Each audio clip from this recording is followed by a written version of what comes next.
All right, let's take some time to go over the study guide. So first question, which pair most represents isotopes of the same element? So we've got ions and we've got isotopes, okay? Ions, there's an uneven number of electrons, and isotopes are an uneven number of neutrons. And that's in balance with the protons, right? So if you imagine a seesaw, you have protons on one side, neutrons on the other side, and they're not even. Okay, there's more neutrons than there are protons, so it would be heavier. If you had on the other side, it's protons and electrons, and if you have extra electrons, then this side would be heavier. So in this case, we're saying isotopes. So atom X has 11 protons. Okay, 11 protons. That means that, I'll just grab a periodic table real quick.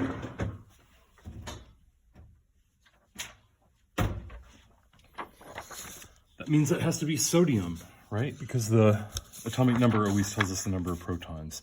14 neutrons, 13 neutrons. So we have a difference here, right? We have more neutrons here. So these are both unbalanced with protons. So they're both isotopes, but they're isotopes of the same element. They're both the same element, sodium. And what about the 11 electrons? Well, the 11 electrons are balanced with the 11 protons. So these things are even. So this is not an ion. Okay, it has to be an isotope. So A, X and Y are isotopes of the same element. Number 3, justify your answer.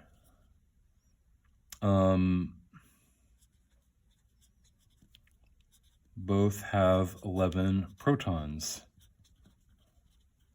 So both are sodium.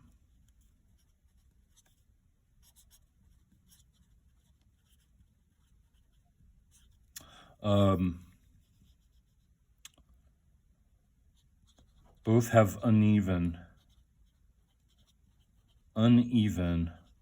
numbers of neutrons, which makes them an isotope. Uneven numbers of neutrons. Which of the following combinations represents an element with a net charge of +2 with a mass number of 65? Right, so mass number.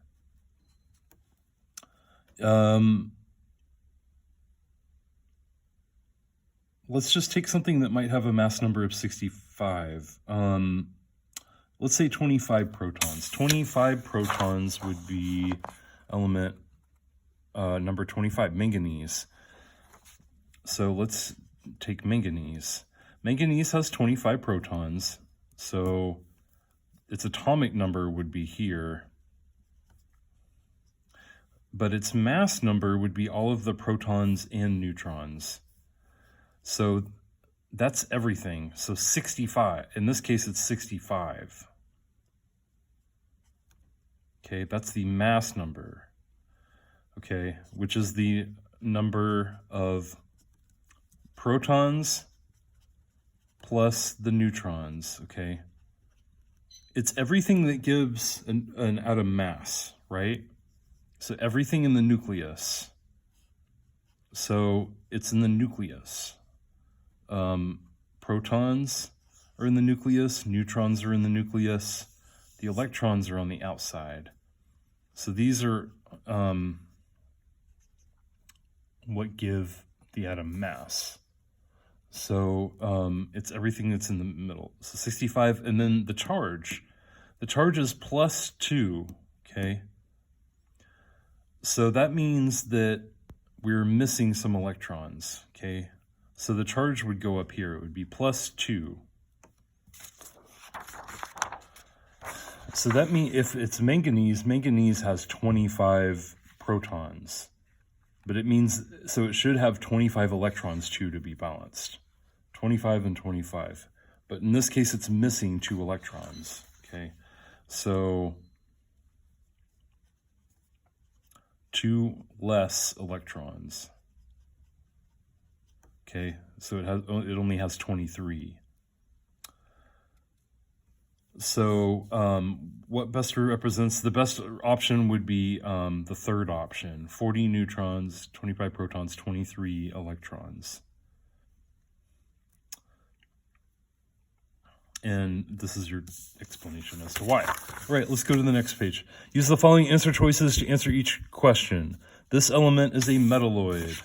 The metalloids are in between the nonmetals and the metals. They're in the staircase. So you're looking for something in the staircase. In this case, it would be, I believe, tellurium. Yeah, tellurium right there. So Te. If you have your annotated periodic table, then these questions are easy. This element is a nonmetal. Where are nonmetals at? They're over here. So what elements are over there? Neon is over on the right side of the periodic table, and that's it. This element is an alkali metal.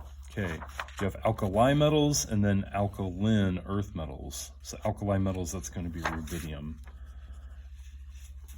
Name the element that is a halogen, which is in the same period as krypton.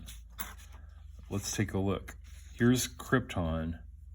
Okay, so somewhere in this period, a halogen. Well, that's going to be, the halogens are in this category, right? Halogens. So it would be bromine.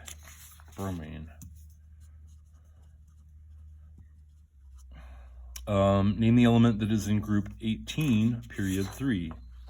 Well, we have 18 groups here. Period 3, remember, to always start at helium or hydrogen. That's period 1, depending on if you're the left or the right, and then go 1, 2, 3. That would be argon.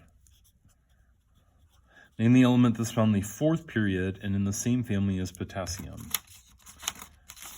Okay, go down 1, 2, 3, 4. 4th period, same family as potassium would be this family. So it's going to be actually potassium. That was actually a typo on my part. Name the element that is a halogen in the same period as neon. Here's neon. Halogen is one to the left, fluorine. Name the element that has an atomic number which is 4 more than the noble gas in period 5. So we'll go to period 5. All right, we start at helium, 1, 2, 3, 4, 5. And it's 4 more than the noble gas. Remember, the noble gases are all the way in the right. So what's 54 plus 4? 58. Okay, 58 is down here. It's cerium. All right, now we're going to use these options to answer these questions. This pair has the same number of electrons. How do we know how many electrons it has? Well, they cannot be up and down, right? Because there's going to be a huge difference in electrons as you go down the groups, right? 4, 12, 20, there's big jumps there. You're looking for some that are next to each other, left and right, okay, that have a difference of just maybe 1 or 2 electrons. So what fits that description? Nitrogen and neon? Nope, too far away. Magnesium and lithium? Well, magnesium's here, lithium's here. 3 and 12, that's too much of a difference. Sulfur and chloride? Could be sulfur and chloride. Put a dot there, maybe that one. N3 minus and P minus. Nitrogen's up here, phosphorus is down here. They're too far apart, 7 and 15. Lithium and sodium, again, up and down, too far apart. So it must be C. But let's see why. Okay, sulfur is here, but it has a minus charge, so that means it has 1 extra electron. So that would, instead of 16, it would have 17. Instead of 16, it has 17 electrons. Okay, what about chlorine? Chlorine is just plain old, so it has plain old